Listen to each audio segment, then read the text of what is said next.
give honor to this great nation, Nigeria. So I will please crave your indulgence to rise as we sing the first stanza of the Nigerian national anthem. Thank you.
No food, no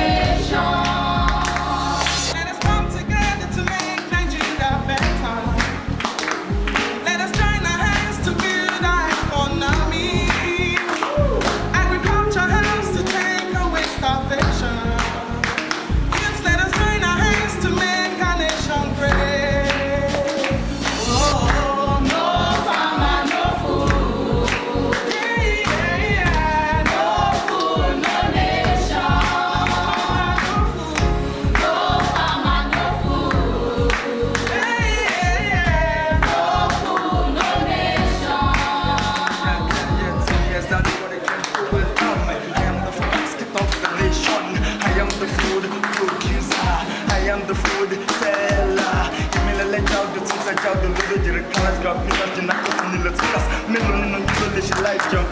Tell about the work, I am producer Cordero. Can't talk about you can't do without me. Without me, no king can reign. Without me, there be no presidency, no governor and no states. Without me, there be no nation.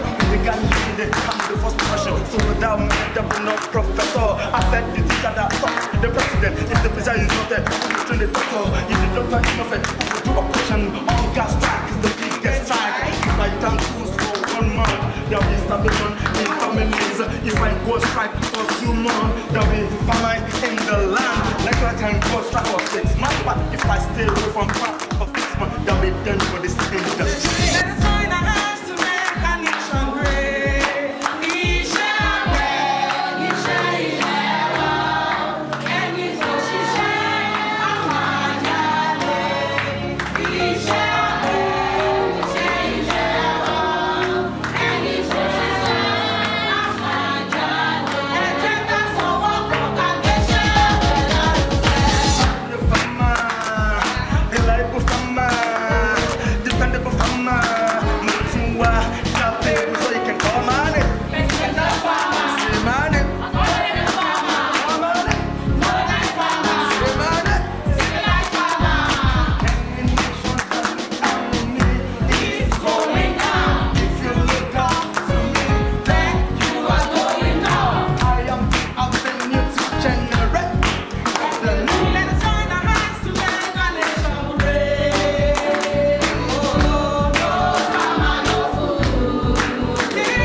program, we will now take a welcome remark from the Deputy Director of the General Partnership for Delivery, IITA, Dr. Ken Dashiell. Please, let's put our hands together as he takes the podium.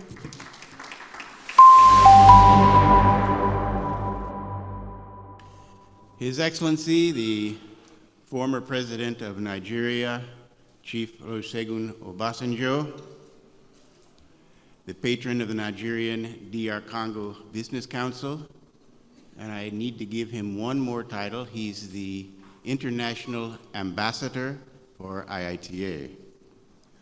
Please allow me to, okay.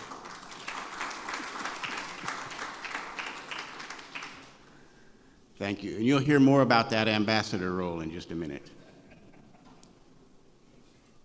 Please allow me to stand on all existing protocol. Thank you very much. You are all very welcome to the Agribusiness Innovators Network Forum.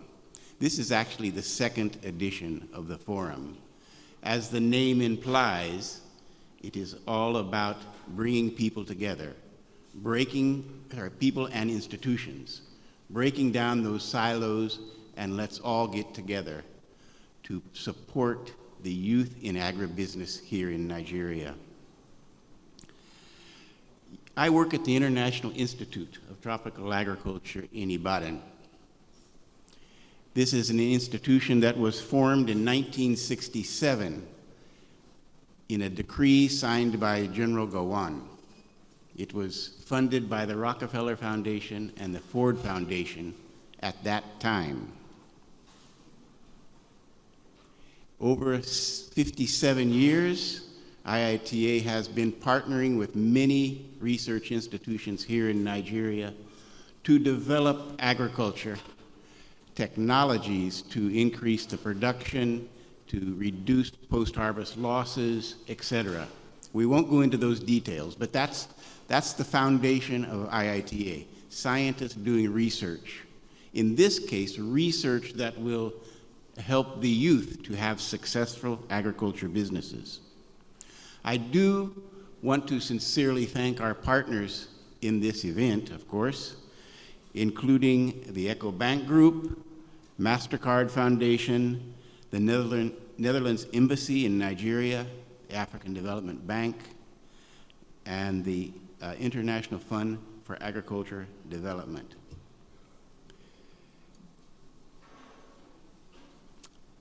I'm just curious, how many of you have never been to IITA in Ibadan?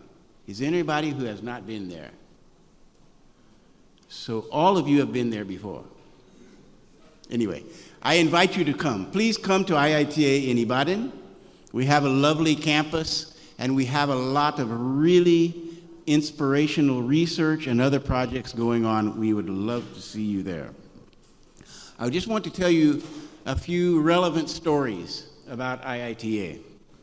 In 2011, what's that, 12 years ago, we received our new Director General, a man from DR Congo named Sanginga, Dr. Sanginga.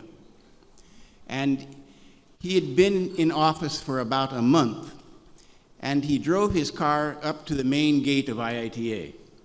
And he saw a lot of people out in the gate shouting, hey, hey, hey. He thought maybe there was a riot or something had gone wrong. Well, Dr. Sanginga, even though he's the Director General, you know, he looks like a Nigerian. And he doesn't dress in any special way. He looks like just anybody else. And so he walked out among the people that were in that crowd shouting, and he started interviewing, oh, what is all this shouting about? What's going on? They said, we've come here to look for a casual job. Oh. He said, well, but what are your qualifications? Oh, I got my bachelor's degree in economics. Oh, I got my bachelor's degree in statistics. I got my bachelor's degree in political science. He said, what? What kind of job are you expecting to get here? You know, weeding the field, maybe sweeping the floor, those kind of things. He said, are you serious? You have a bachelor's degree and you're ready to do that kind of work? He says, sir, we don't have any money, we don't have any job, we want to do something. He stored that in his brain. IITA usually has about 100 youth corpers. I'm sure everybody knows about Youth Corps.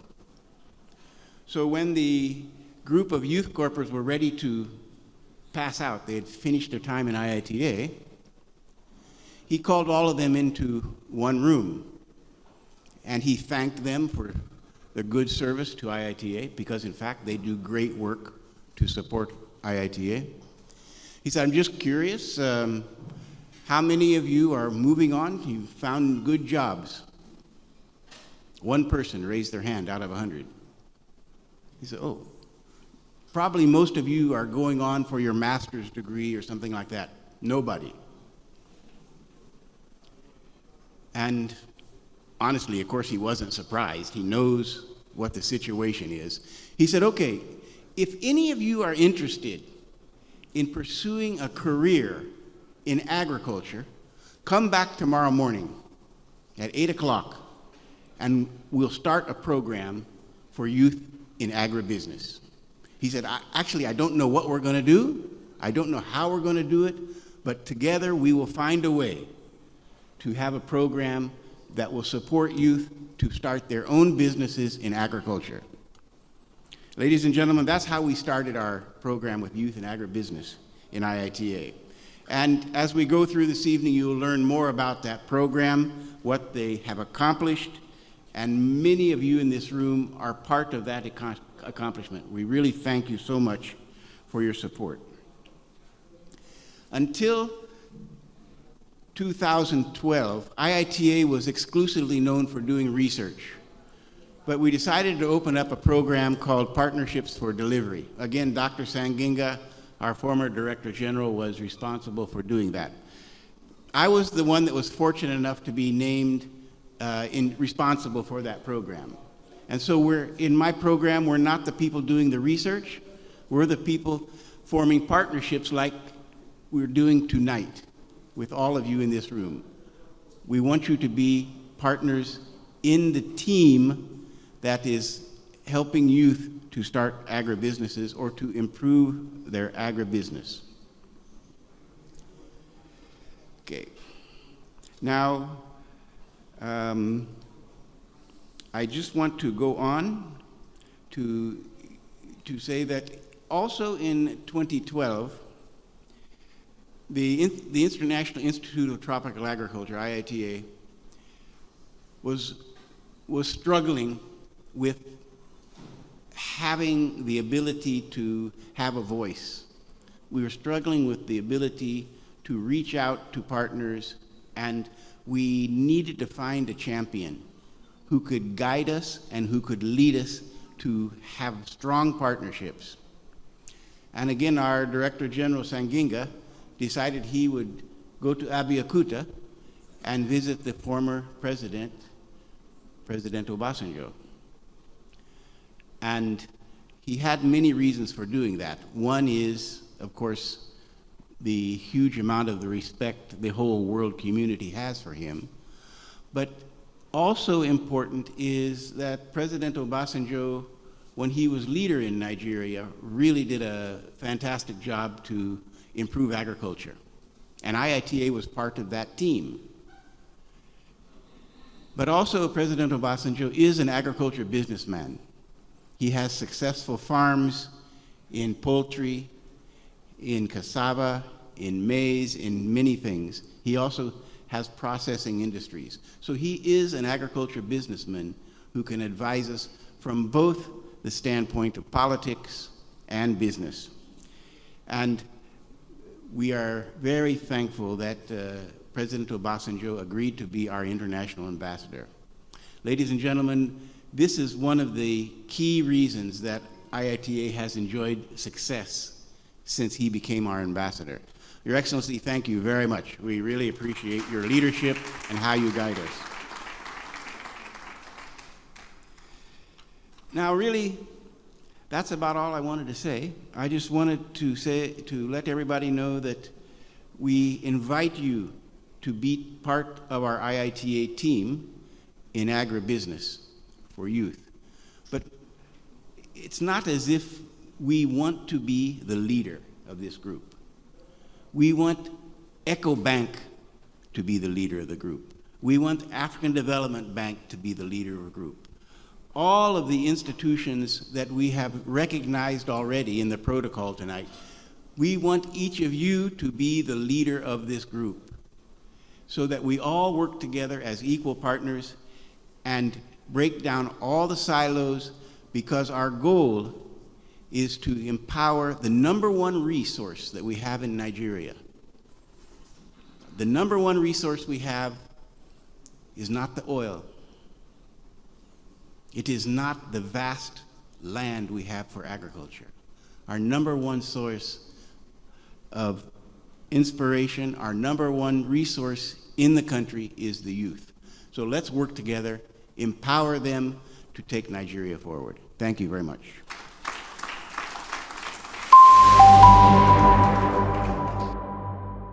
Now, we're going to have another welcome remark from the Managing Director and the Regional Executive of EcoBank Nigeria. Ladies and gentlemen, distinguished guests, please let's put our hands together for Mr. Bolaji Lawal. His Excellency, the former Head of State and President of the Federal Republic of Nigeria, Chief Olusegun Obasanjo, distinguished ladies and gentlemen, welcome once again to EcoBank, the Pan-African Center, this evening.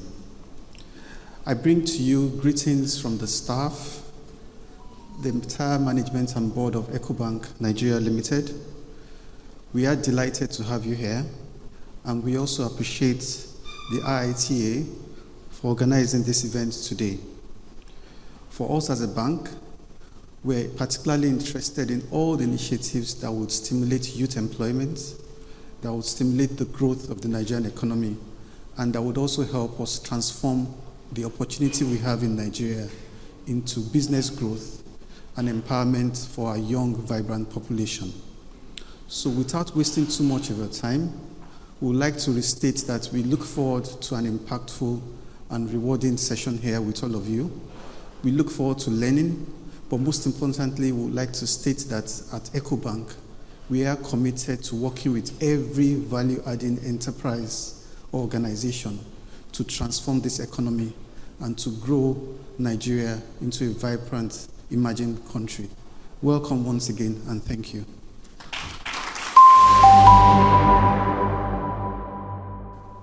Earlier on at the start of the program, I mentioned that a youth can never have as many rags as an elder. To give us the keynote address this evening is not just an elder, but someone who has walked the path of agribusiness in Nigeria.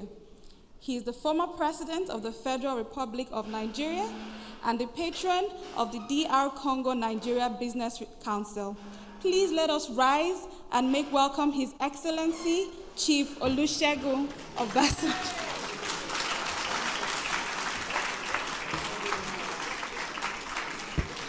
Please be seated.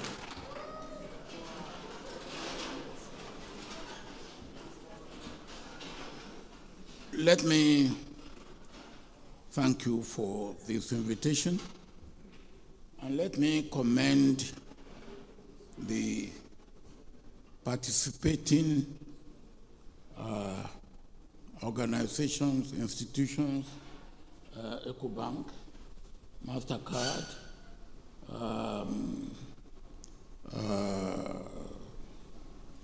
what again, ITA, my boss, IFAD, and I think Netherlands Embassy, and all those.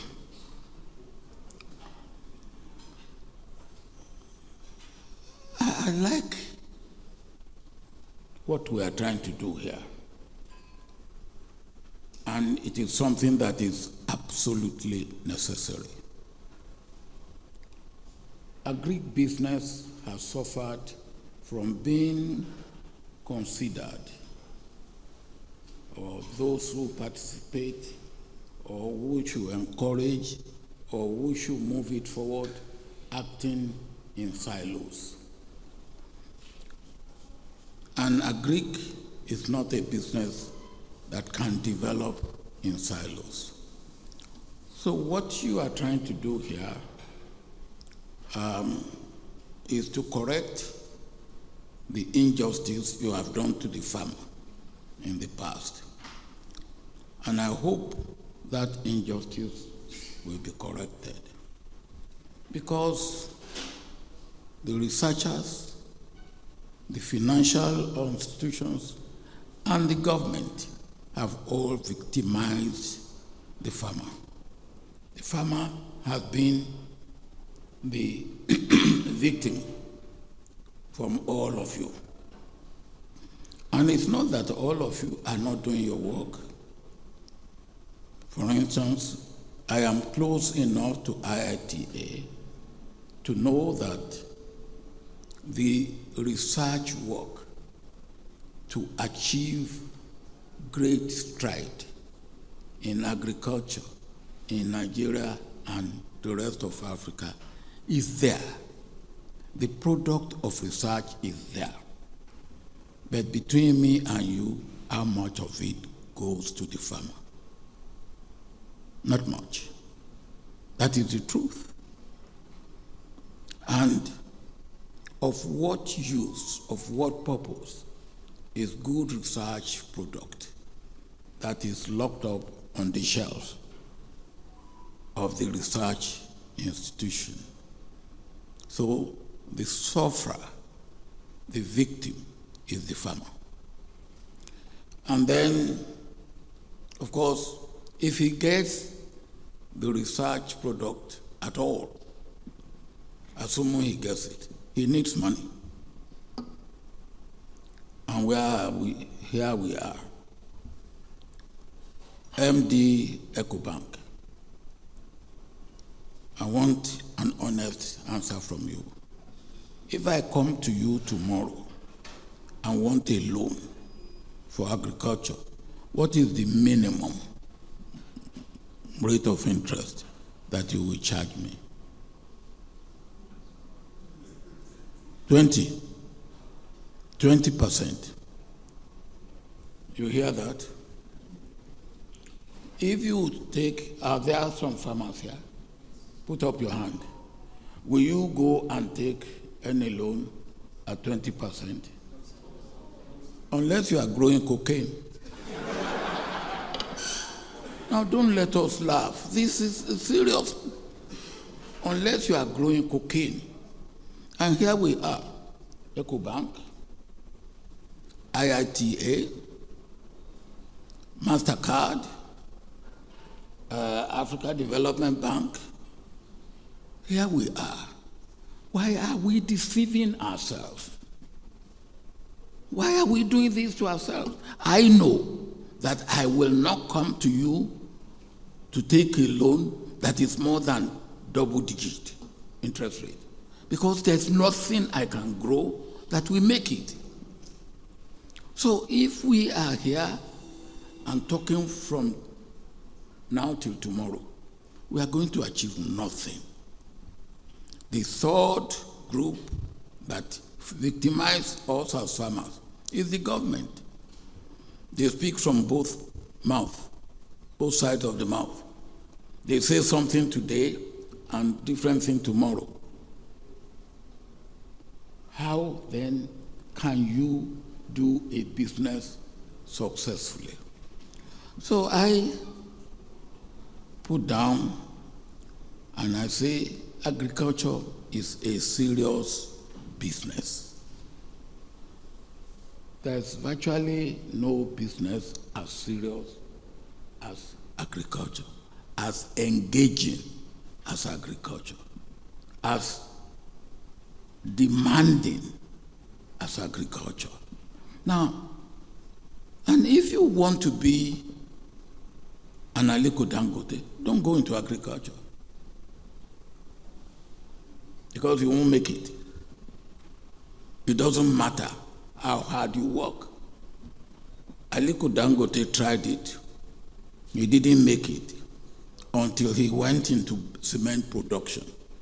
And then he became the richest man in Africa.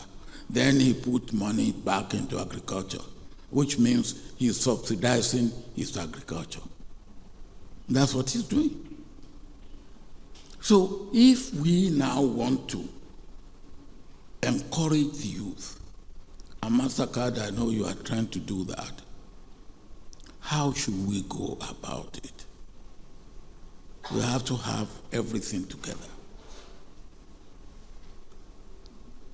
When I was military head of state, and I called banks, I said, why are you not investing in agriculture? And they told me, honestly, that is too risky. And that was why we brought a Greek guarantee scheme, that 75% of the money you loan to agriculture will be guaranteed by the central bank. And you need something like that. We are not even saying subsidy. We are not saying grant, but guarantee the loan so that commercial banks and other banks can give loan to farmers.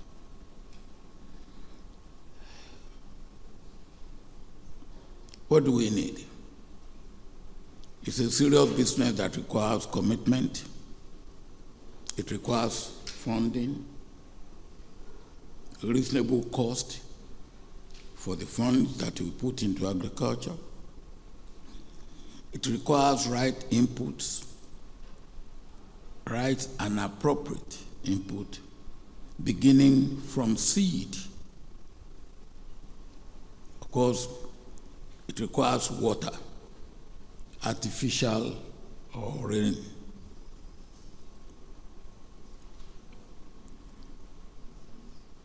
requires stability and predictability. And of course, it requires market. I believe that market is not such a problem. Almost anything that we produce in terms of food will be, there's market for it. Of course, the good thing about food is that the one you eat yesterday, you cannot eat today. So of necessity, you have to eat food every day. Even when you are fasting, your fasting will not last more than 24 hours. And if you are so moved by the Spirit, 3 days, you have to eat. Another good thing about it is the food that your father eats cannot be eaten by you. You can eat the same type of food, but that particular bit of food eaten by your father or your mother or your child cannot be eaten by you. You have to eat your own. So there will be no end to the need for food for as long as there are human beings on earth. There's no doubt about that. And then, of course, there's no country that has developed, reasonably developed, without taking agriculture, particularly processing of agriculture, availability, and, of course,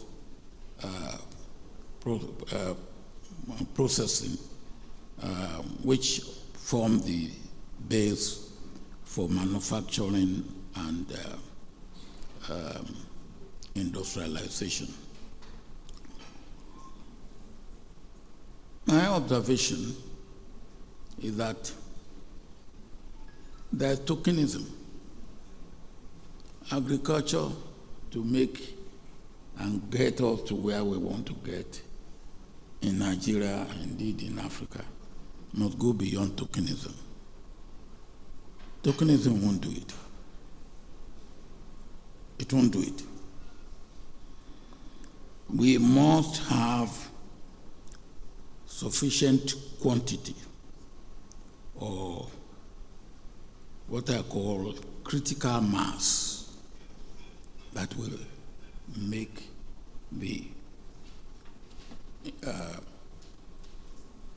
that will turn the tide. Let me put it that way. Sustainability, both in policy and in production.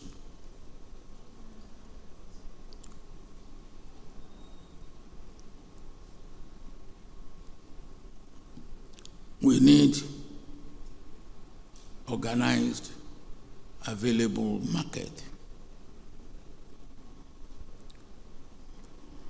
And here, I don't know how you will do it, if we will move in the right direction with Agribusiness Investor Network Forum, we have to bring government in.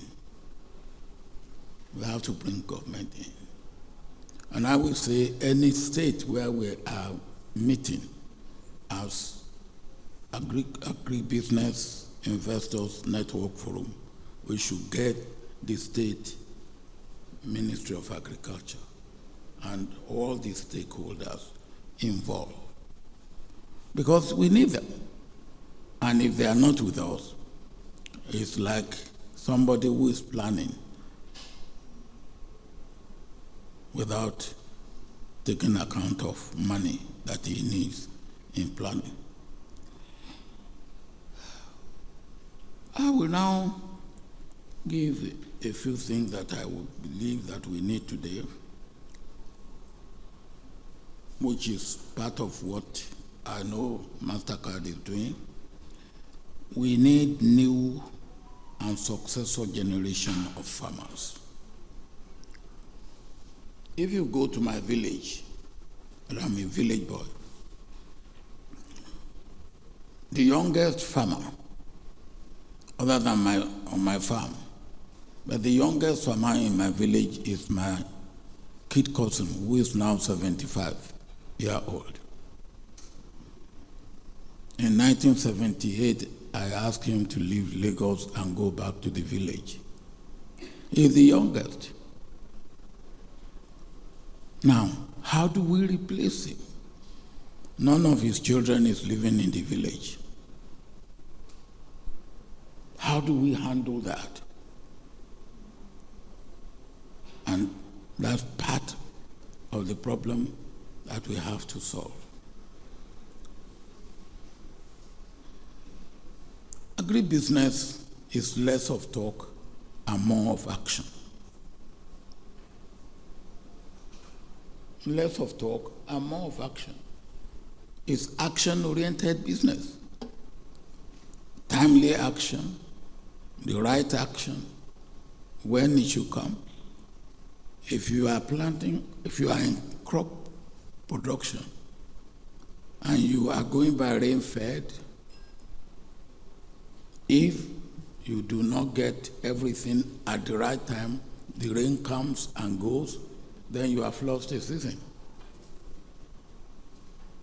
It's as bad as that. And whatever you are doing in agriculture, it requires action. And there was a time I'm more at home in all the activities of agriculture that I participate in. My brother Ken has said I am a cassava farmer, I'm a poultry farmer, I'm even now a beef farmer. I'm working with some people, they call them Danone from France. We are trying to produce milk. All these. But the important thing is that all of them require action, attention. Again, I believe that it comes to what I said earlier on, tokenism. We have to have it in sufficient quantity, big enough that it will make impact.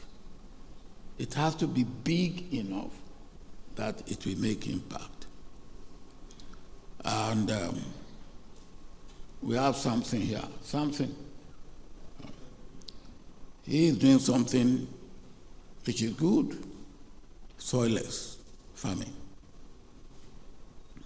It's good because it's the sort of thing you can do in your backyard. Even if you live in a story building, you can do it up in your on the first, second, third floor of your building. But that will not be enough.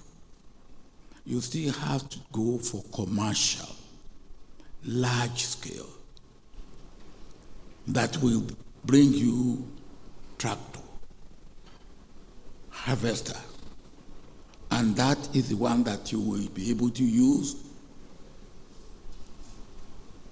to develop your processing, your industrialization, and real serious value addition.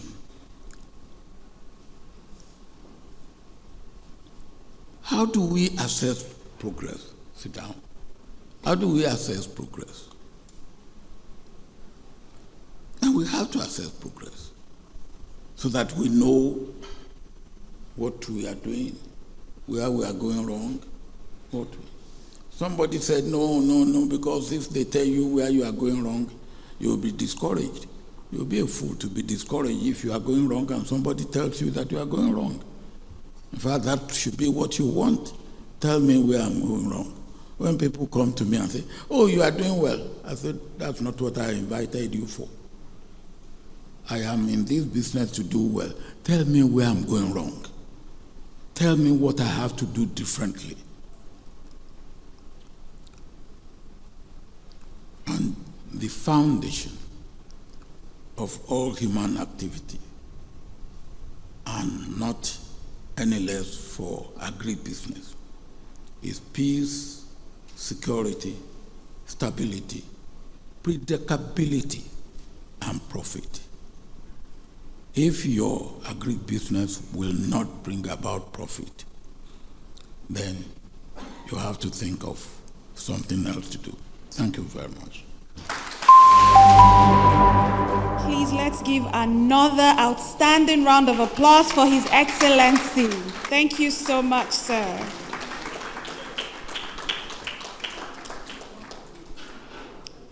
When we are talking about agribusiness, it is good enough to measure numbers, but also it is important that we measure impact. We have a beneficiary of the innovative youth in agriculture here in our midst to give us a testimonial. Please let's put our hands together for Evelyn Areo as she comes up with her testimonial. Thank you.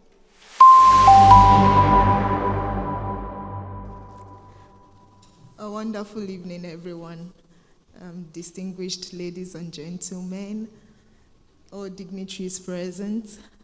Permit me please to stand on the existing protocol. My name is Evelyn Harrell, a beneficiary of the High Youth Training in 2021. I'm here to share my story.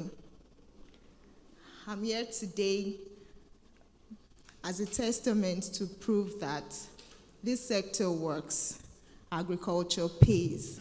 I have enjoyed it and I'm still enjoying it. So this journey started barely 2 years ago when I came for the youth training. And from the very first week of the training, I decided to carve a niche for myself in processing. So I actually studied animal nutrition and biotechnology. I graduated with the first class, and I've been willing to do something in agriculture. Yes, please cheer me on. I actually was the only first class graduate in my department. Yeah, so I wanted to do academics. I wanted to stay in the academic line. I went back to my school thinking I would get a graduate assistant job or something, but I had to further my studies before that would happen. And I've been looking for an opportunity to do something in agriculture, but then there was a constraint. I had no space. My late father never owned a property, and I knew if I wanted to do it, I'll need a space, I'll need enough funds, and but that wasn't there, so I couldn't do what I wanted to do. But then this training happened, and I got the invite. I came in for the training, and I made up my mind to make the best use of the opportunity. And so from the first week of the training, our facilitators, we have some of them in the house, and I'm grateful I met this set of people. They are wonderful people. So the training started, and the first thing that caught my attention was the different value chains in agriculture. And I told myself, wow, I can actually do something small, no matter how little. I don't have to wait for the big space. I don't have to wait for the funds to come. I can do something small. So IITA was paying us at the time 10,000 naira a month transport allowance during the training.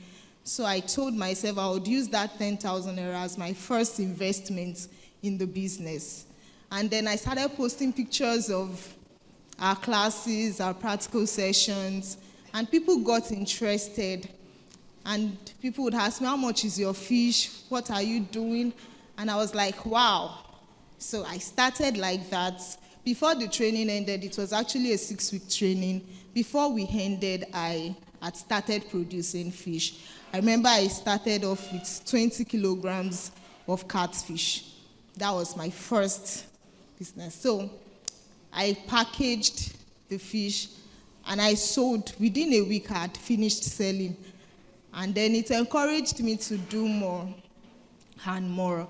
And as we speak now, I produce over 500 kg in a month. of catfish. And we have also added some other products. We now process snails, we process chicken, process rabbits, process guinea fowl, we process a number of things. We also do some other stuff, kuli, halata. We do package for international students traveling out of the country. Yes, that's the bulk of what I do now. So because of my passion for academics, I have quite a number of friends who leave for other countries for further studies. So I tell them, can I help you package something small, your food stuff? You can just spare me a bag of 23 kg. Let me arrange your food stuff. And I do that for them at a charge. As we speak, I have my products seated in not less than 30 families, 30 homes in the United Kingdom. I also have in other countries in the US, in Canada, as far as Australia. I have people who buy from me and take it down there. And I'm just grateful that I took this opportunity and I maximized it. Thank you everyone for listening.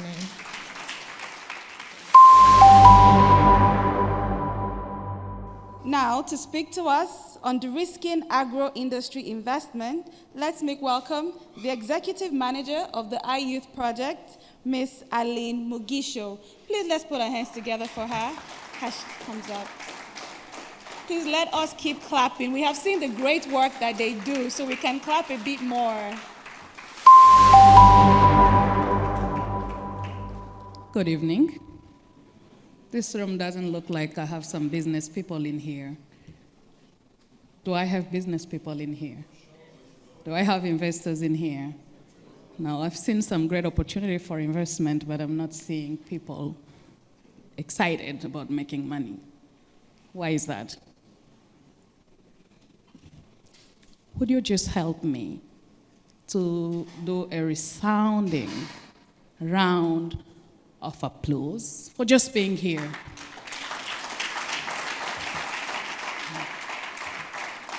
That sounds better. You can do a little bit better? Perfect. I know I am standing between people and their dinner time. Apologize for that. But if you're here, you would be interested more about money than the last aspect of value chain.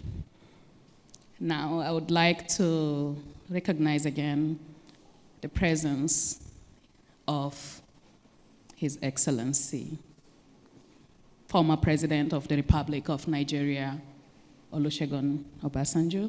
He recognized in absentia, as he has just left us for other engagement. I would like to say that when I pass my eyes around this room, I would only speak to excellencies, dignitaries, distinguished ladies and gentlemen, and you're very welcome to this second edition of Investors Network Forum. It is our pleasure to have you here and a great privilege to stand on this platform where money is being made. I love money. Everybody who knows me knows that I like money. And I like to make money. And I like to help people make money. And money cannot be made in a dead industry. I think the speech of our keynote address has enlightened us on the priorities we need to set. Now, I'm going to share a little story about life and the journey of an African daughter, an African child. I studied in Europe and in the US. And there's two images that I can't forget.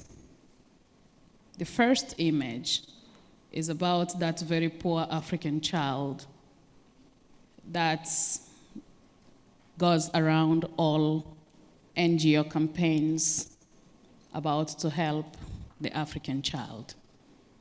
The second image is about the group of students like me that have gone to Europe to study, or hustlers that have left here with great education, looking for greener pastures. We have a common denominator between me and those photos I see everywhere on media panels. When they look at us, they don't look at me as a student and that child as somebody that needs help. They look at us as brothers and sisters.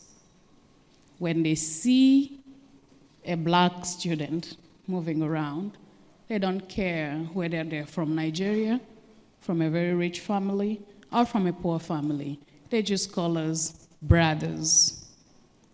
For a very long time, a great controversy has gone on around that. Africa is not a country. I say, yes, Africa is not a country, but there is something that brings us together, is our African unity and brotherhood. That is unbreakable, irrespective of the borders that divide us. Why am I sharing this story? The reason why we are here today, and the reason why I have titled my speech, De-risking Investment in Agriculture, is because we have a lot of people who have mythical risks attached to agriculture. And I'm going to tell you the first one of those. We have developed what I call a dependency syndrome because we believe the helper comes from elsewhere. No, the helper is here, and that decision is made every day of our lives if we choose to develop our food system in a manner that feeds our children and help us to produce enough food for all layers of this society. That would mean the image of a child who's very poor and hungry, who do not have enough and chic clothes to wear, can easily be replaced by the image of a young African business person whose goals, aspirations, and needs have been greatly met and is willing to bring back home foreign direct investment. That's why I, the student, the businesswoman, would not have to thrive on whether or not I am that child or I am a different one. This means today I can identify 5 different opportunities in agriculture at that front. The first one is about marketing. We need to change the image of how we market our food. And again, I would like to thank Ariel for the work that she's doing. Samson is doing a great work, not only, demystifying agriculture, but showing that we can really market it away very differently. GIZ has bought us AgFin and the many, many other startup financing program. And the French embassy is not leaving us behind. NutriK has believed in the products of our young people and is off-taking it. And there's so many more like you here seated today that are asking, how can I make more money? And yet, we're still worried about making money. That's the first image I wanted to share with everybody here. I am also the African child, and so is Samson, and so is Adetola, and so is Oreo, and all of those who are struggling daily on the street of Lagos, Abuja, Kano, Kaduna, Sokoto, and Adamawa, looking for an alternative way to make a decent life. And we deprive them of that if we continue to form an elitist cycle that does not recognize the contribution of those young people. Distinguished ladies and gentlemen, the second story I want to share with you today is about the myth of saying the industry is not profitable. Well, who's saying that? Who has really gone through the industry with an industrial mindset? Every day, when you look at your cell phone, you do buy credit if you don't have it. because you would need internet. You would look into data bundles because you need to reach out to somebody beside where you are. But every 3 times a day, you need a healthy meal for you to protect your health. And you need something in your stomach to function properly.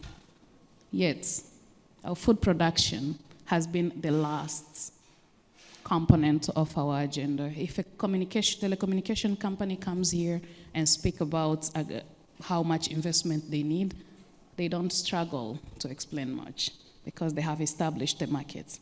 Now that market was not witchcraft. It was built by somebody who believed in that sector. And today, we're all using a cell phone. 30 years ago, it wasn't the same. What does that really mean if I bring it back to the agricultural sector? The industry is struggling. We do not have the technical know-how. Unlike in telecommunication, they look out for innovations so we can catch up with the system elsewhere in the world. Here, we're still worried about whether or not we should invest in agriculture. So it is a wake-up call that we need to look at opportunities in agriculture the way we look at our clothing industry. We have a fashion coming in every year, but we don't have bottling companies rising up every year. Yesterday, I bought Dole bananas, 4 of them, for 8,500 naira. I cried to my stomach. I wept all the way from the store to the hotel. And my colleague was asking me, why are you complaining? And you bought the bananas. I said, I just wanted to see how much it costs. That this banana has come here, and IITA has great technologies that can develop this right here and sell it almost at a quarter price. Yet, we've bought it in the country, and I am buying it. It's about $20 if I look at official rate. 5 penful bananas. This means our industry requires a great deal of investment. There is money to be made. If somebody who has a company somewhere in Spain and Latin America can take the risk of selling their product to our continent and still sells it, shame on us. We may not have the technologies, we do not have everything, but we need to start somewhere. And that somewhere could be a young person that is more willing to go into that business, has the energy to go into it, willing to go and do some extra research on how they can translate technology's lens into an actual business. And here you are looking at the person as a risk. That means you are losing money every day to Dole. Does it make sense to any entrepreneur in the house? Okay. Do you remember COVID? No. COVID is a long story. The Suez Canal was closed for a while. A boat blocked the way. So food could not move across as we could. Do you remember what food crisis that made? A huge one. Food increased the price when we wept and mourned for the money that is not coming in our account, but that is leaving our account daily. The last thing I want to say is, a couple of years ago, I joined IITA. About 6 months later, I spoke to my colleague, Zaina Sore, who is the head of capacity development unit, about how I'm struggling to find employment for young people. And she told me, have you heard about competency-based training? I said, tell me more. And she said, companies can actually you can get to train people based on the needs of the company and not based on what you think these people need. I said, wow, I'm going to take that up. And the next year, I doubled my employment track. Zacchaeus, were you there? How's your numbers? You have very good numbers now. Okay. That's because he's doing competency-based training. We just walk into companies and ask them, if you want to make profits, what do you need? And we evaluate that for them and do the training on their behalf for free, by the way. You don't need to invest in the training, just invest in the industry. I will do the training, and you will get the youth very qualified to do your business. NutriK took that opportunity up, and I have very young people scaling IITA technologies, selling to NutriK, and making a lot of money. And every day I wake up, I'm a very happy girl. I just look at my phone. What am I doing in Kaduna? What am I doing in Kano? What am I doing in Adamawa? What am I doing in Oyo? And every day, I'm one person that have the happiest job in this platform. And if anybody thinks otherwise, they should come and challenge me. I'm the only person that can look at my phone every morning and there's a new employment that I've created, even if it's just one. And between now and next year, I want to create at least 100 employment when I look at my phone. And that employment that I'm creating is money for all of you sitting here. How many of you have machines that are lying somewhere and they're not doing anything because you can't help, you can't just fix them? They're too expensive, right? Well, we have young people in Nigeria, mechanical engineers, who are looking for an opportunity to repair that machine, and nobody's thinking about them because you've bought the machine with the mindset from elsewhere and thinking the helper is coming from elsewhere. If that machine is repaired here by a Nigerian, it saves you money, it's a permanent service, and the young person having a permanent job, that permanent job goes back into a circular economy. The products you're going to produce from that machine that is being fixed by a Nigerian is going to be sold here in Nigeria, giving money to EcoBank to invest back in my business. Does it make sense? Now, FCMB is here, right? Oh, good job. You're doing great too. Trusting young people and giving them loans that many other banks are worried about. We intend to train, or we have trained quite a number of people, about 65,000 people today. I want to make a simple mathematics. Somebody has a calculator here? Where's Tola? Tola has a calculator. She can do this math. Oh no, Mr. Tokumbo can do it better. 65,000 people. If 65,000 people are your clients at a bank, how much do you make to maintain an account? Just by having 65,000 as clients in your bank. Let's assume an account maintenance is 10 naira. 65,000 times 10. How much does that give you? Excuse me? Great.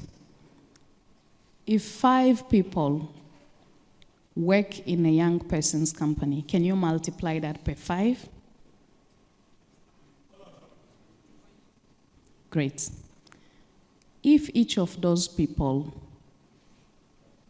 is able to create just another job, delivery, cold chain, maintenance, sharing, and let's assume we multiply that number just per another 10 naira per person. How much does it give to us? Sorry? That was a couple of millions, no? It's starting to make sense, isn't it? Mr. Bolaji, does it make sense now? That's how agriculture can help you make money if you take it serious. Ladies and gentlemen, I've been too long here than intended. I need to be on the ground and get to register some new investors. It is, again, a very great honor and privilege that you're here today. We need you to invest in agricultural technologies, scale them. IITA have a number of technologies that would like you to take over. We have young people who have started businesses. We would appreciate if you can invest in them. You don't need to give them funding for free. Just invest in them. Help them scale the business they have started and make money together. You are a company struggling here and you need some level of support. I and my very powerful team would be here to assist you. And next year, come up with some positive stories, because there's money to be made around the clock, now, today, and on this moment. A very, again, great moment for Nigeria to become great. This continent is ours to build, and ours alone. And if we don't start building it today, we're going to have worse than we're having today.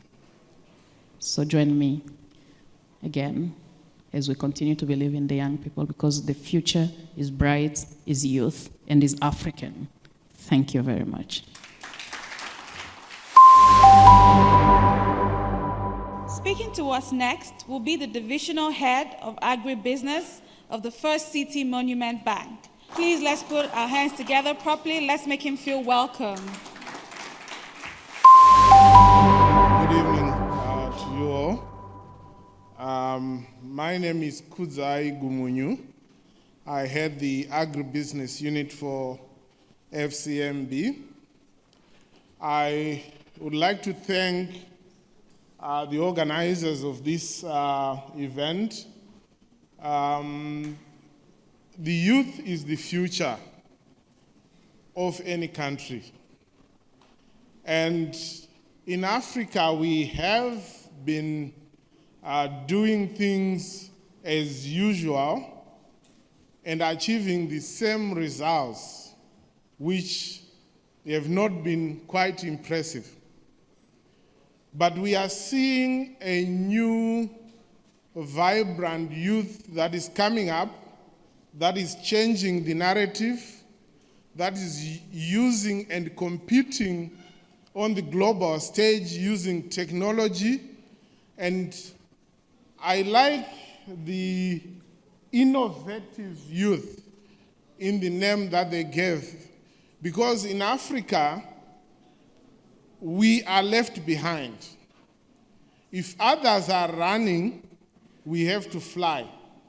If others are walking, we have to run. If others are seated, we have to walk. And currently, because we are behind, we need to be innovative so that we can catch up with what the world is doing.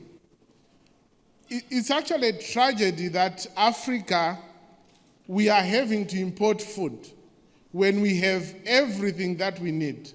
We have land, we have a vibrant youth. In Nigeria, we have adequate land, we have adequate rains that fall, and we have a population that we can feed, so the demand for whatever we produce is there. The youth that we have in Nigeria, I see it as the most innovative and most entrepreneurial field youth that I have engaged in Africa. And with what we are doing in the bank, we have seen that the tech side of things is enabling the youth to solve the pain points that we have been having in Africa. You know, the rural farmers are out there in remote areas, sometimes difficult to reach.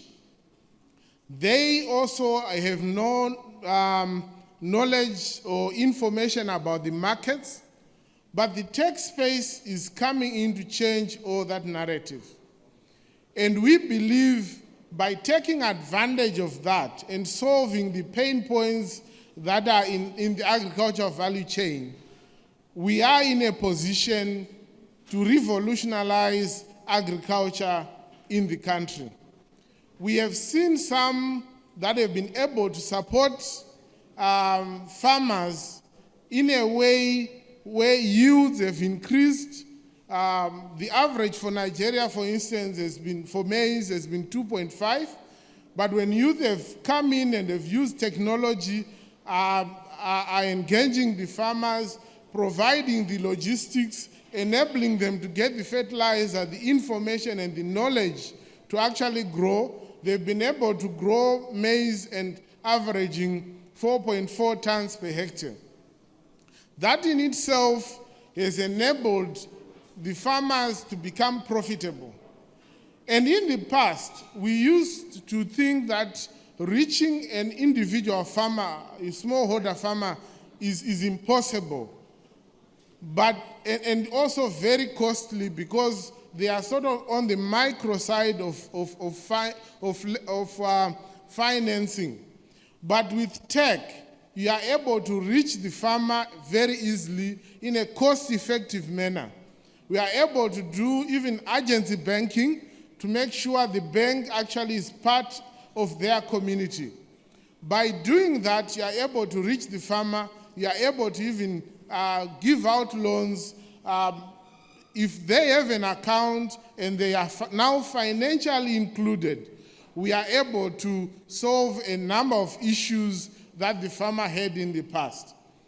So I would like to ask our youth to take advantage of the tech space and solve these problems that have been there in the past. As a bank, we have been able to reach the youth, the women, using the agency banking option that is available. And it's no longer like you are doing charity work, because it's actually profitable to bank these farmers. And we believe the youth in themselves have a number of issues that are there. One, they might not have access to land. Two, they might not be experienced. And the third one also, which is collateral, is an issue that is impacting on the youth because they are not able, some of them, they don't have property which they can use as collateral. That's why we need to do business unusual, and we have been partnering with the likes of MasterCard to be able to reach these youth and give them loans to produce and be part of the productive base in Nigeria. And we have seen some great results. And when you enable the youth and they are able to grow their businesses, they will be able to be weaned off in the future to stand on their own and grow their businesses. So I would like to say thank you so much, IITA and EcoBank and IFAD and all the other sponsors for this event. And I would like to encourage the youth to never give up. The risk that we have, the greatest risk that we have is a youth that's not trying to do business, that's not engaging in agriculture. They are discouraged by not getting loans, but I would say let's be innovative, as your name suggests, and solve some of these problems. Thank you very much. Speaking to us next is the former Managing Director and the Regional Executive, EcoBank Nigeria. Please let's make welcome Mr. Patrick Akinwuton as he comes up to address us. Good evening, ladies and gentlemen. My apologies for coming in late, but I'm pleased to be here to be part of this unique gathering where we bring together the youth entrepreneurs in the agribusiness, agric industry in Nigeria and in Africa, and investors. Permit me to congratulate the organizers of the program, IITA, my good friend and colleague Paul Lanio, who I've been privileged to work with. Congratulations. My colleagues in EcoBank, led by the CEO, Regional Executive Bolaji Lawal, and our doyen in EcoBank here, Dr. Segun Aino, who is the convener of the Africa FinTech Network and former president chairman of Council of the Chartered Institute of Bankers of Nigeria. The significance of agric is well known. Over 25% of our GDP and employment, over 35% of employment in Nigeria. And that's why I'm pleased that EcoBank continues the tradition. You recall we started with the Agribusiness Summit in 2020, and EcoBank continues to provide a platform for supporting agric, bringing investors and entrepreneurs together to realize the significant opportunities in agric. In today's economic environment, be it the challenges with inflation, the challenges with disposable income, it's very clear that we need to produce what we eat and also export as much as possible, particularly as we have the Africa Continental Free Trade Area.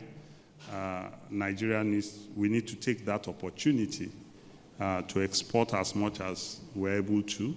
And with the market-based foreign exchange environment, clearly exporters are in for good value. And of course, when we also invest in agric to feed ourselves, we reduce our import bill and conserve foreign exchange for the country. This is an area that deserves every support. It has my full backing. I would like to join all well-meaning Nigerians and invite investors to please support the upcoming entrepreneurs. I always say that with the demography of Africa, unless we empower the youth to take control of the economy, we will have a mismatch, because the youth consists of the largest segment of our demography, over 50%. So it's my pleasure to be here today and to encourage all participants to take advantage of the opportunity. EcoBank is present in 35 countries in Africa, so the bank provides a unique platform to connect both the investors and the entrepreneurs on a long-term basis. I'm aware that EcoBank is the banker to the biggest agribusiness in Benin Republic, in Côte d'Ivoire, in Ghana, where agriculture is the mainstay of the foreign exchange. Cocoa, cotton, cashew, each of these products, even shea butter in Ghana, also is all supported by EcoBank, and EcoBank provides a platform.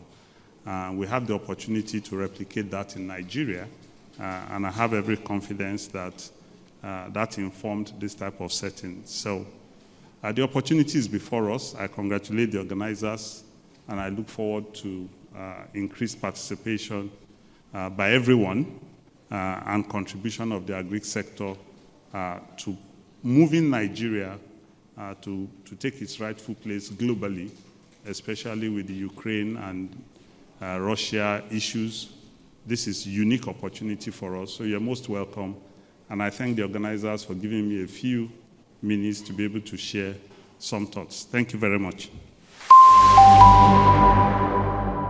Speaking to us next from the private sector agribusiness, we have the chairman of the Board of Trustees, FinTech Association of Nigeria, and the president of the African FinTech Network. Ladies and gentlemen, distinguished guests, please let's make welcome Dr. Segun Aino. Please let's make the applause loud.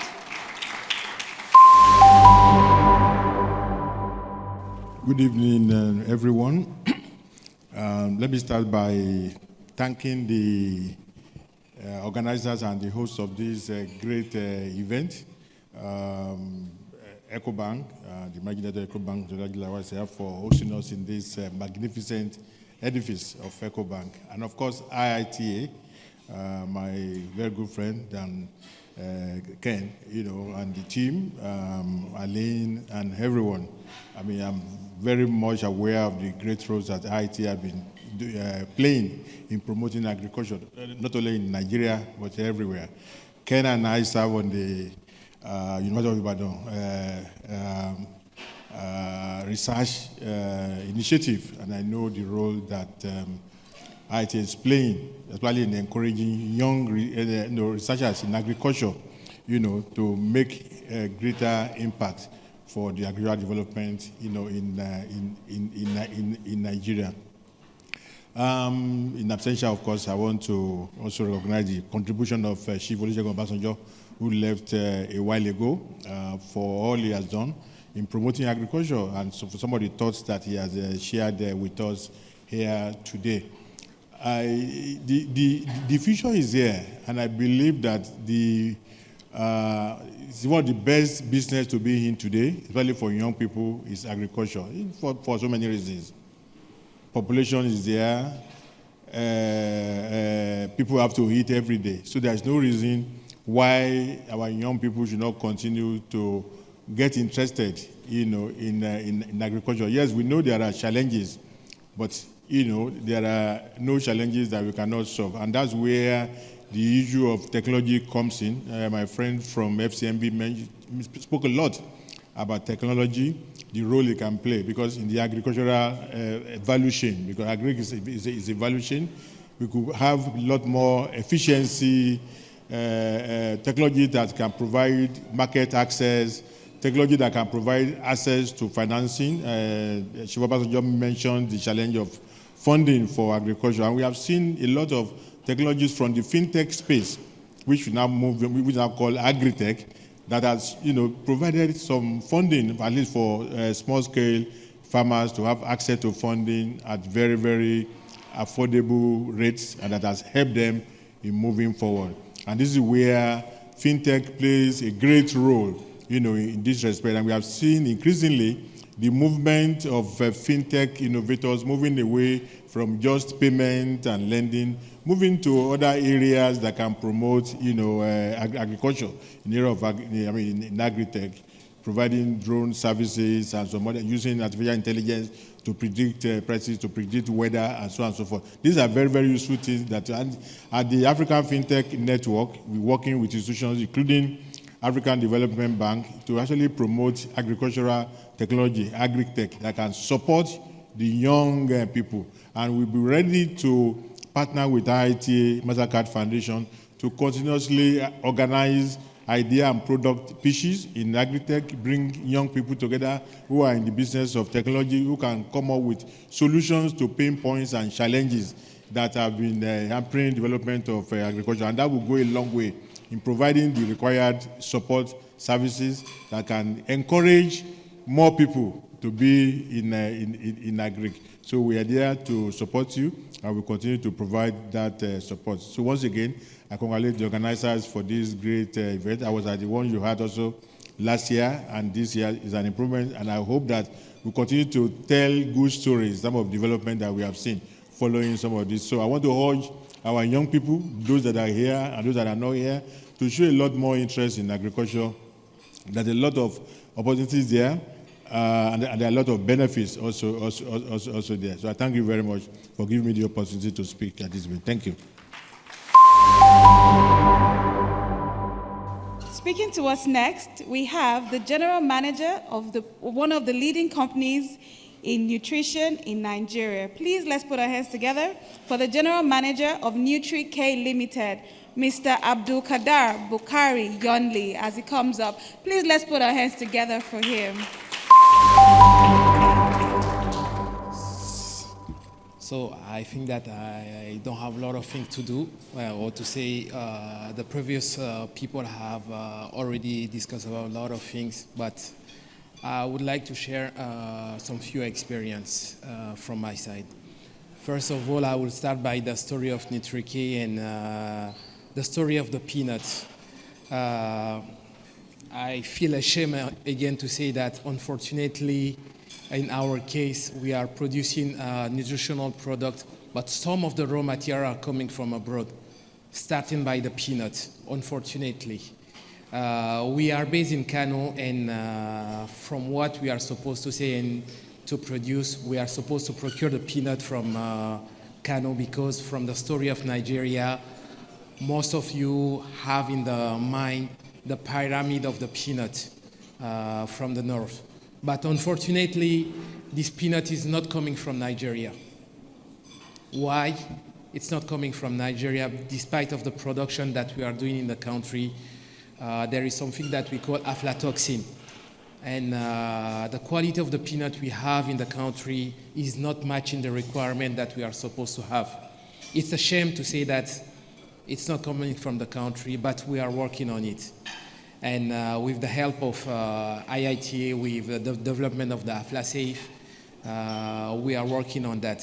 So I feel ashamed to say that, and we have to find a way to use it. That's why we are talking about empower the youth and to find a way to be innovative and to put in place these kind of things. Of course, it's very difficult. How to ensure that in the next couple years, months, we can use our local raw material instead of importing it.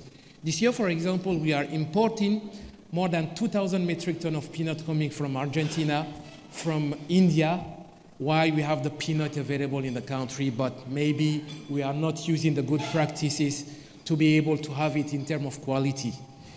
It's a huge challenge, and it's a long way before reaching this level. Of course, with a lot of challenges. How to convince the farmers, the youth, to produce more in terms of quality, in terms of good storage, in terms of post-harvesting good practice. And it's not easy, and we have to be innovative. Out of that, we are working also with some partners to see how it can be possible. But definitely without the implication of a lot of people, research and development, manpower, transfer of technology, it's not going to happen. It's not going to happen, but we are working on it. And we start to have some success because we did some trials with some partners like Dansa. Mr. Keita is around, he can testify for you. We did some trials with the farmers, with the AflaSafe, to store the peanut during 2 years and to be able to show that in 2 years we can be able to maintain the quality. Of course, we have to convince the people to use these kind of things. It's not easy, but we are working on it. Out of that, what I would like also to share is sometimes we are not emphasizing and we are not marketing the success stories of our youth when they are, as we have the previous woman who just told us about their story, without showing to the youth that those kind of things can work. Farming, processing, they are not going to involve themselves inside. And that's the problem. We are not showing the success stories of those people. Because the first thing, when someone wants to invest, when someone wants to put his energy, his knowledge, or even just the willingness, the family, the friend will tell him that it's not going to work. It's not going to work. Don't waste your time. Don't waste your energy. Try to find just an easy work, something to sustain yourself and just to eat. But if some of the people doesn't try, it's not going to work. We should empower them. We should encourage them, and we should show them by some example that is going to work. We have the social media, we have Facebook, we have Instagram, we have a lot of things. We should show those success stories to those youth. Without that, it's not going to work. I will give you an example. I'm from Niger Republic side. 3 years back, in an area where no farming has been done, the rice farming, we say we are going to try it. People say that it's not going to work. The youth in this place, they refuse even to come to farm. We were obliged to take some youth from Nigeria because it's in the border side to tell them, okay, guys, just come, you are 6. We are going to try something. Show what you used to do in Nigeria to those youth people. And believe me, after 3 months, all the people around this area were amazed to see that in this kind of land rice farming can be done. Rice farming can be done. And those youth who even refuse to farm, they start to see that there are some few things can be done. So by showing the example, by showing that some few things, despite of thinking that it's not possible, it can work, the motivation can come to those people to involve themselves in this kind of things. So we should empower, you should encourage. And when someone wants to try something, don't tell him that it's not going to work. Let him try, and whatever we can do, let's help them.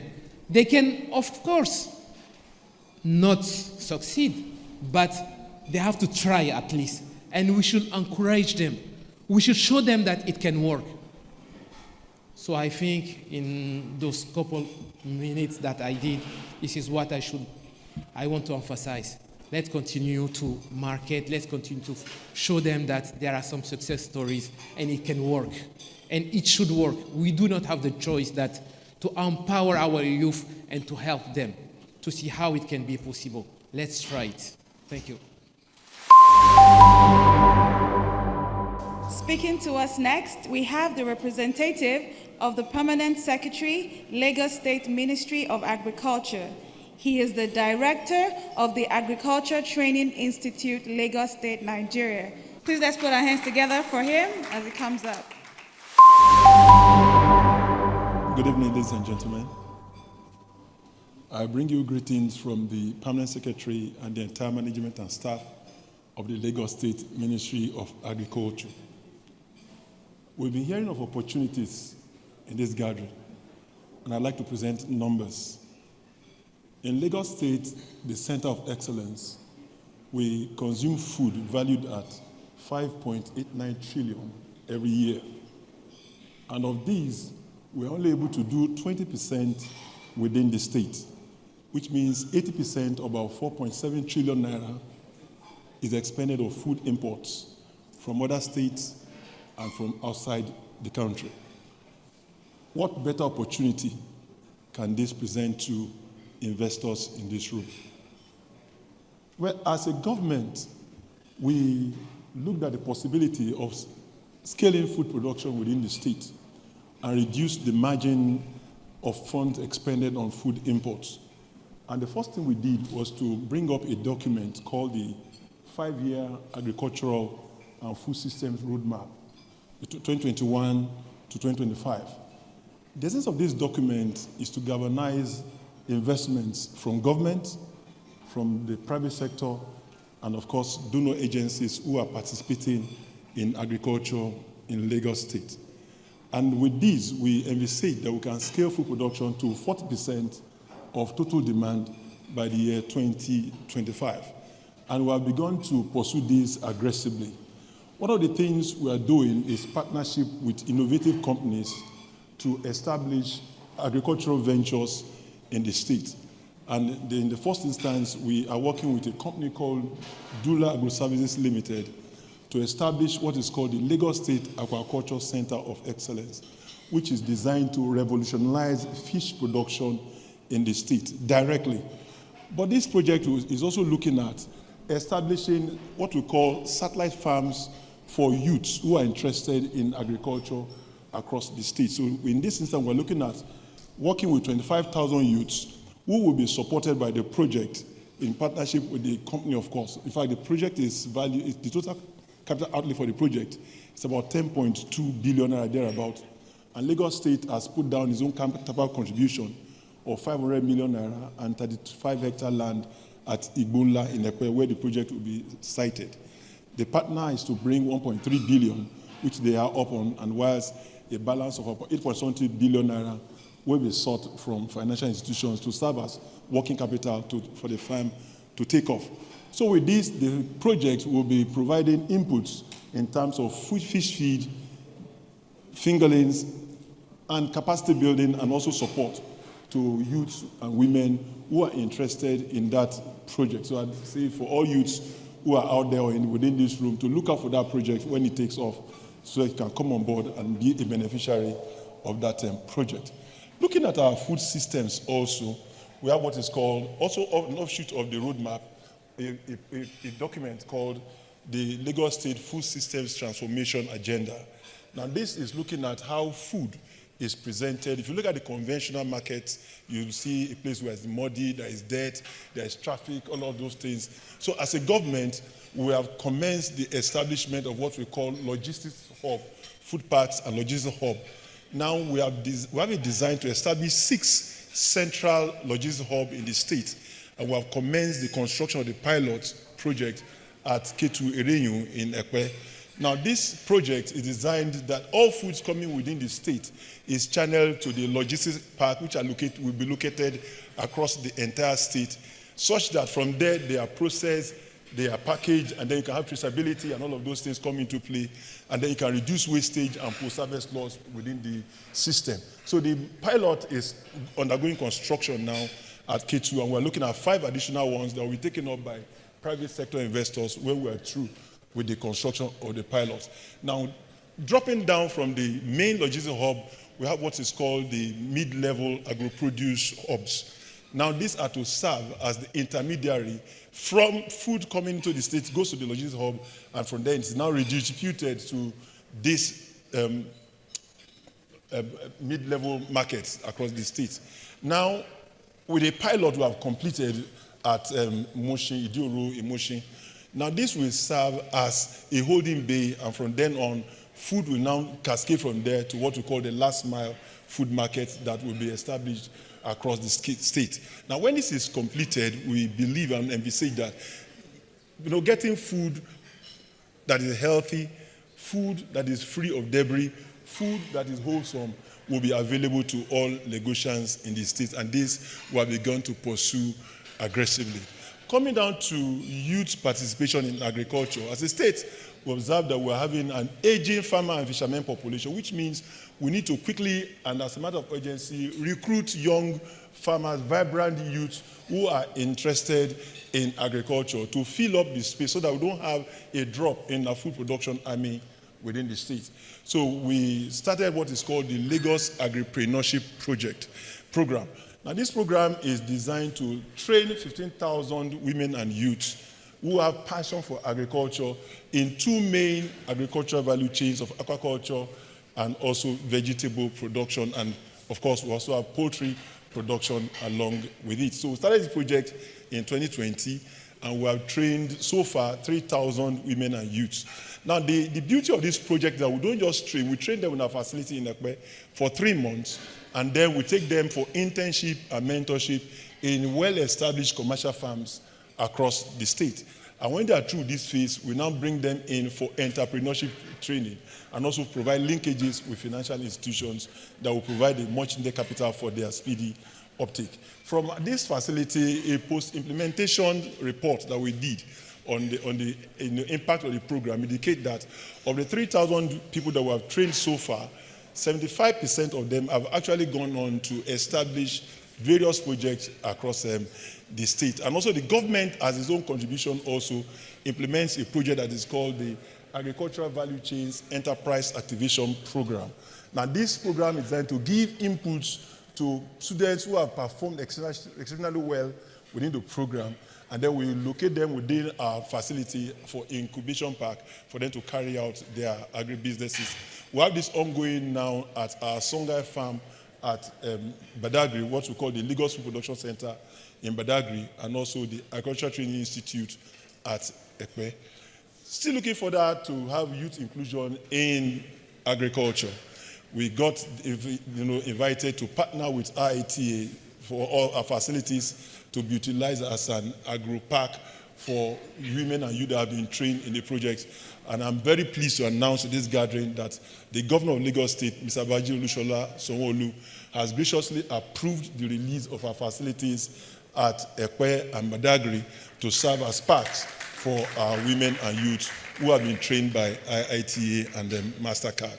We also have a very strong extension team from our Agricultural Development Authority, and of course I have 2 of our officers, very well-trained officers, here with me here. So the essence of their work is to provide extension services to farmers across the length and breadth of Lagos State with up-to-date technologies in farming and processing within the value chain.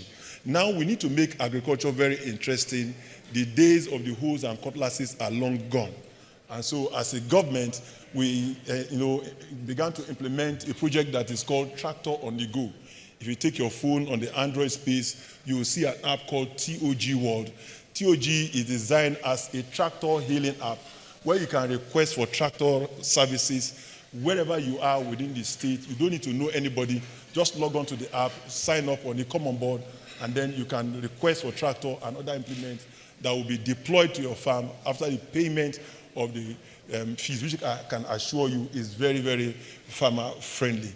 So these are the things we are doing in Lagos State. Much more I would have liked to say and to continue, but because of time constraint, I'd like to say thank you very much for inviting us, and I wish us, all our investors that are here, fruitful venture in agricultural space. Thank you very much.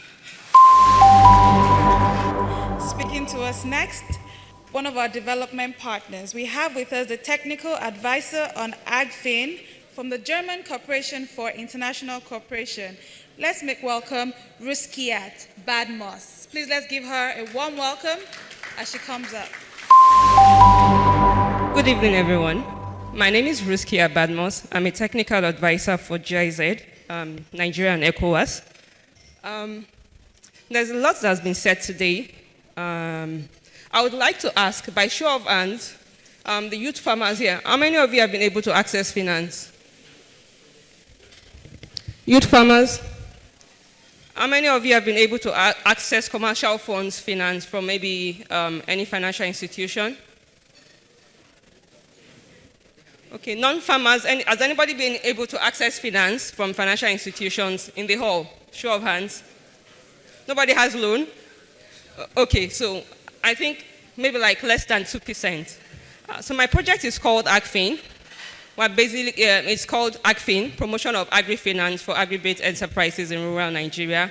What we try to do is to see how we link financial institutions to farmers to make sure that they have access to funds. We realized that within this space, that there's a lot of mismatch between what you require and what the financial institutions are offering you. So what we seek to do is to see how we bridge that gap. We do these things in 3 ways. We build capacities of financial institutions by ensuring that the products they are offering to farmers suits them. We also build capacities of farmers to ensure that they understand financing and the financing they are requiring for is they actually need it. And we also, on the other side, also provide technical assistance to both sides so that there's a bridge and there's a linkage. We've been doing this since 2018. We've been able to finance over 19,800 farmers across 11 states in Nigeria. Out of these 19,800 farmers, we have about 39% youth farmers that have been able to access finance. In accessing finance, what we've also realized is that there's this misconception. There's been a lot of conversations this evening about scaling up, and you can't scale up without sustainability. And one thing you realize also, there's also conversations about dependency. We need to move away from being dependent on development projects, dependent on grants. We need to move towards sustainability to be able to achieve scale. So one thing that we advocate for is to see how farmers, businesses are able to access sustainable financing, sustainable funds that can allow their businesses to grow and to scale. So I'm available. We can exchange information about our projects. We currently work with about 19,800 farmers that have accessed finance, and we're open to seeing more farmers. If you need, some of the partner banks that we're working with are already here, and we've also been able to develop financial products that these farmers are accessing. So if the youth businesses that are here, if you're seeking to access sustainable finance, you can look me up and let's have conversations and keep the conversations going. Thank you. Have a good evening. Very quickly, we'll have another address from the Regional Agriculture Counselor of the French Embassy in Nigeria. Please let's put our hands together for Dr. Darak Sonia as she comes up. Okay, thank you. Good night, everybody. So it's a great pleasure to be here just to introduce what France is doing. I will not talk in the name of all the embassies as it is mentioned in the leaflet. So France is actually acting as a team, which is called Team France, obviously, and it gathers together the French embassy. And above the French embassy, you have the French Ministry of Foreign Affairs and the French Ministry of Finance, which are the main contributors as far as financial tools are concerned in what we are doing here in Nigeria for the agribusiness sector and more generally in the agri sector. Then we have the very well-known French Development Agency, the AFD, that everybody knows, and we have its private wing, which is the Proparco, which helps private Nigerian companies to develop in agribusiness sector, but not only. And finally, we have the more commercial branch of our activity, which is Business France, which is dedicated to connect businesses in France with businesses in Nigeria as far as the agri sector is concerned, but once again, not only. So what we do mainly, we follow obviously the policy our president has put in place for us. You know that the French President Emmanuel Macron is very close to Nigeria. He had some 6 months internship in Lagos when he was a student.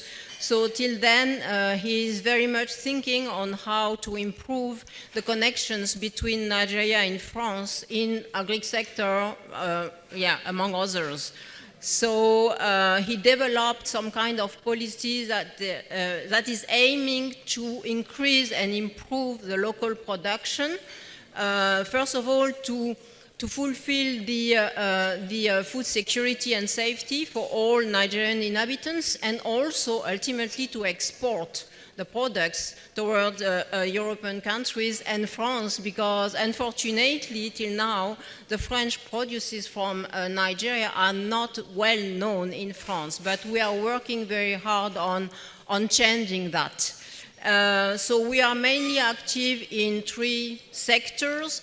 One of which is the one we are collaborating with IIT about. This is the technical education in agriculture.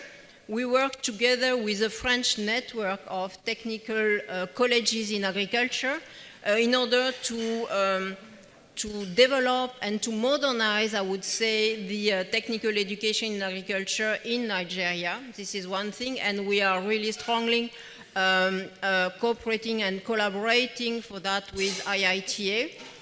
The second sector where we are very much active is the livestock sector, be it meat or milk, and we are contributing to, once again, the development, of the milk production, and we address the whole value chain from the animal feeding up to the milk transformation on one hand, up to the abattoir and meat transformation on the other hand.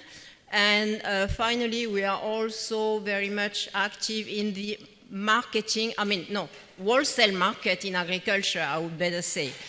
Means, the very famous program RAMP, which is jointly financed by the French Development Agency and the World Bank, and which is dedicated to improve the rural roads and rural markets in order to give the farmers a better access to the markets and ultimately to sell in big cities. And we have also another program that is a broader program in partnership with the Federal Ministry of Agriculture, which is dedicated to provide a kind of strategy on how to develop modern big wholesale markets in the country. So obviously it will not be in small places, but we aim, the 3 different geographical zones like the north, southeast, southwest, and this will be based on a model we have developed in France since almost 100 years, which is a Rungis market, which is the biggest wholesale market in the world, actually, and the companies, the French company that owns and manages that market is partnering with the Federal Ministry of Agriculture here, and ultimately we hope that we will have a lot of private companies involved in that who will be able to partner directly with French companies in order to develop those wholesale markets in Nigeria, as it is pretty much needed for the Nigerian products to safely reach the final consumer. So I will stop here. I want once again to thank IITA, because we really, since 4 years I'm in the country, we always had very fruitful and intense and interesting discussions, conversations, partnerships, and it's always a pleasure to be hosted in a place where IITA is involved. So thank you very much to all, and enjoy your dinner. When I was in high school, I was made to do agricultural science, and the practical sessions were extremely tedious because we had to go to the school farm with our cutlasses and our hoes and dig and dig and dig. However, the next generation may not have to go through all that tedious work, because the Nigerian youth are doing amazing things and they're rather innovative in their farming techniques. I'm sure you're wondering, what am I talking about? We have what we call a soilless farm. Yes, you heard me correctly, a farm without soil. Speaking to us next is a representative of the youth in Nigeria. He is one of the outstanding members from the iYouth Project. He's the Chief Executive Officer of UPEPSIA, which is also the soilless farm that I just spoke about. Please, let's give a youthful, vibrant welcome for Mr. Samson Ogbole as he speaks to us. Please, let's give him a round of applause, please. Good evening, everyone. I'm Farmer Samson Ogbole, Team Lead Soilless Farm Lab. It's a pleasure to be here. Thank you very much. While in school, I remember my parents always said, go to school, read well, get good grades. Once you graduate, you will get a job. Only that she forgot to tell me how to get a job. Fortunately, during my NYSC, I served in IITA under YAM Improvement for Food, Income and Security in West Africa, YIFSWA. And I remember during my service, one of the best things that was introduced to me was technology. And I remember when Mr. Kudza was speaking of FCMB, he said, because Africa is behind, as Africans, we need to run where others are walking, and technology allowed me to run. So the biggest thing I took out of IITA was the ability to run with technology, which was to learn how to grow plants without the use of soil. However, moving into the real world, I realized that technology in itself is not enough if I do not understand the business of the technology. So it was not enough to be armed with the technology. I had to learn the business of the technology. Thanks to my Baba, Chief Olusegun Obasanjo, who happily stood as a mentor. Every time I made mistakes, I would run back to him. He would tell me what to do next. I remember when Ms. Aline was speaking, she talked about the fact that as Africans abroad, when they see us, they call all of us brothers and sisters. And everywhere we go to, we always hear the word or the phrase, Africa, we feed the world. And I started asking myself, they have never said Africans, we feed the world. Are they saying they are going to use what we have to feed us and feed themselves, where we live at their own, at their magnanimity to us? At what point are we going to start feeding the world with Africa by Africans? So I learned the business of the technology, I learned the business of agriculture, and with technology and business, I realized now I could access opportunities. With these opportunities today, I have been able to partner with foundations like MasterCard Foundation. I've been able to partner with organizations like IFARD, with IITA, with the Kingdom of Netherlands, to mention but a few. Today, we are building 120 acres of hydroponics farm in Ogun State. Quarterly, we are training 1,000 students.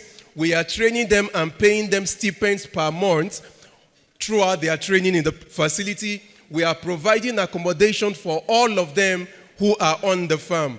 Much more than that, after they are done, we provide a part of our land for them to practice and connect them to the market. First, after giving them the technology, we teach them the business and we give them a platform to practice.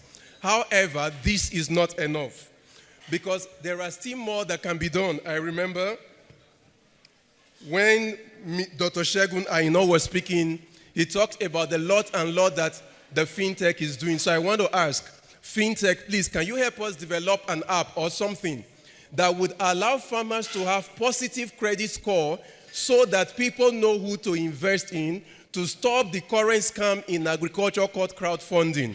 One, can you help farmers with proper credit score that allows companies like banks to know who to provide funding for? This would help agriculture to be better such that passion is not just what is rewarded, but work and passion. Then EcoBank, thank you so much for partnering for this. We have partnership currently with Sterling Bank, FCMB. You are the biggest bank in other African countries except home. Please come home, partner with us as we do more. Thank you so much, everyone. Good evening. Let's appreciate our ITA. Okay, so the Deputy Director General, RITA, Dr. Kendashi, and other dignitaries here present, permit me to stand on existing protocols. On behalf of RITA and our partners, MasterCard Foundation, EcoBank, and the Embassy of Netherlands, we would like to say a very big thank you for honoring our invitation to the second edition of the RITA Agribusiness Investment Forum, even though today is a Saturday, so we appreciate your coming in today. We also appreciate the various contributions that have been made today, and our plan is to come up with an action plan so that we can have a proper follow-up to ensure that all that was discussed today will come into a working document that we can follow up and ensure that we get execution. Again, thank you also to the TIMI IYouth alumni who are the reason for our being here today. And we hope and pray that the various stakeholders who are here today will see opportunities for investment into the businesses of these young people. Also, thank you to the IU team from Kano, from Kaduna, from Abuja, and then the IYA team from Ibadan, and also to Felicity for being a great event planner.